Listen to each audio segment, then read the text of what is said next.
Hello and welcome to another episode of MMOFTW here on MMORPG.com. I'm your host, Bill Murphy, and this is the week that was, finally, in MMO news. I know it has been a long time since I regularly did this show, and I'm aiming to change that sincerely.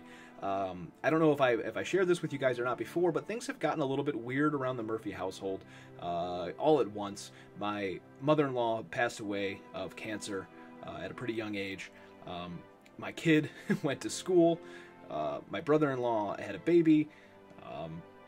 And it's just kind of been crazy ever since. Finally, my son now is officially in kindergarten. Things are going, and I'm back, I think, to having mostly regular weekends. So I wanted to get the show back on the road. So why don't we jump right into it with 6 of the week's top MMO news stories. The first one is something that's tried to sneak in under the radar late on a Friday. That is Just Survive, formerly the original H1Z1, is getting canceled on October 24th. I shouldn't even say canceled, it's just getting sunsetted. Daybreak Game Studio posted a brief note saying that it's just going bye-bye. Now that H1Z1, the sort of battle royale game that they spun up out of the ashes of Just Survive, is doing decently on PC and PlayStation 4, that's where the focus is going to remain. The quote from Daybreak simply says, "The excitement of the game's promise was palpable and its loyal community is still full of ideas for its future. Unfortunately, we are no longer in a position to fulfill its greatness and the current population of the game makes it unable to sustain."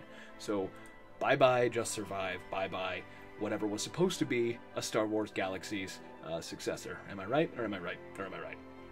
Moving right along to something a little more interesting. This is my opinion, I'm sorry. I'm a little bit fast and loose this week. A couple of World of Warcraft newses.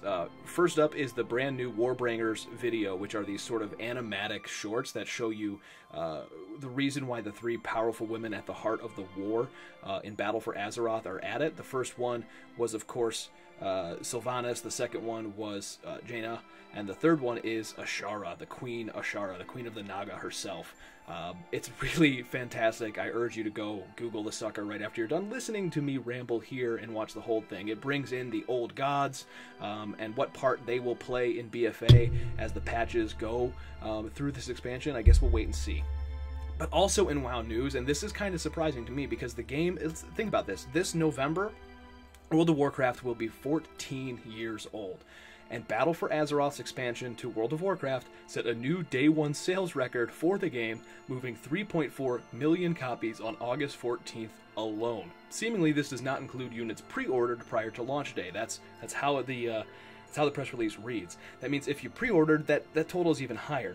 I kind of think that maybe it includes the pre-orders, but really the language wasn't clear. I'm sure we'll get another announcement when they pass 5 million, sort of making the whole thing come together.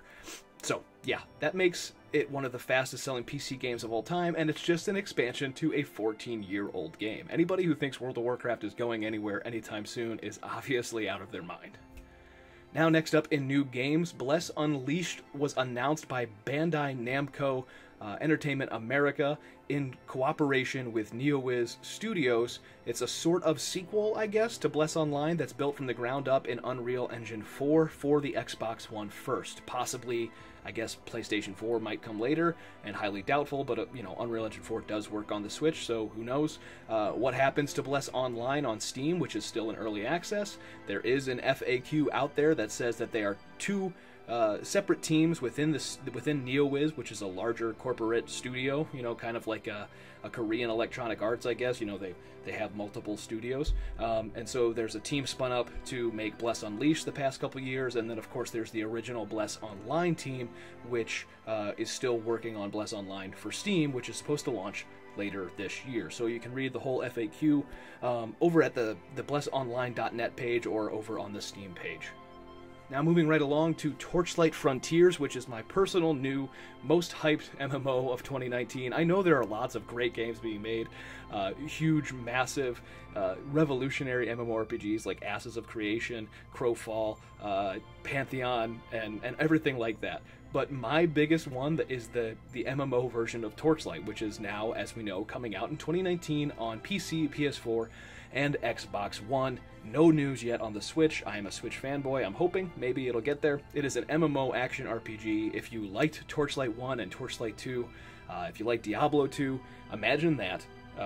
as an MMO, like a full-on MMO, like shared persistent universe that goes on and on forever with housing and pets and all this other good stuff.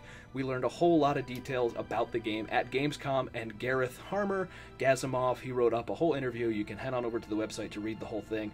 It talks about classes. It talks about one of the new classes, which is called, I think, the Forge. He's like a mechanical robot, like a playable robot. It talks about how housing's going to work, how pets and kennels, that's right, you can have your kennel of pets are going to work across your account. So head on over there, read the whole thing, it's really good. And last but certainly not least is a game that kind of came out of nowhere to be on my radar because it's just so cute and fun, just like the original ones. That's right, Nexon's Maplestory 2 is officially launching now on October 10th.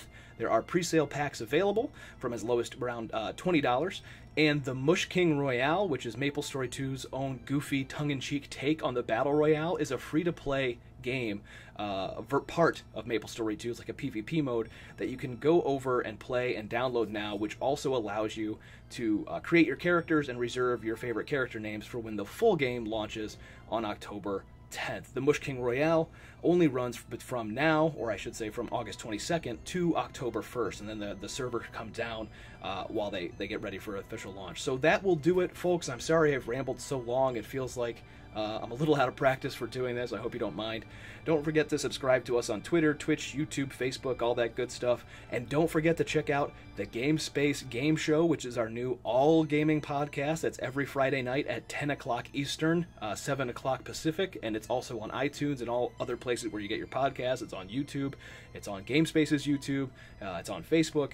Check it out. Really good show. We actually have some guests coming up, so you're going to want to pay attention to that. Most recently, we had the devs from Pantheon, including Brad McQuaid, so really check it out. It's a great show, and Steven Weber has done a fantastic job getting that thing off the ground, so congrats to him. And, of course, where would we be if I didn't say, don't let a bad pug get you down.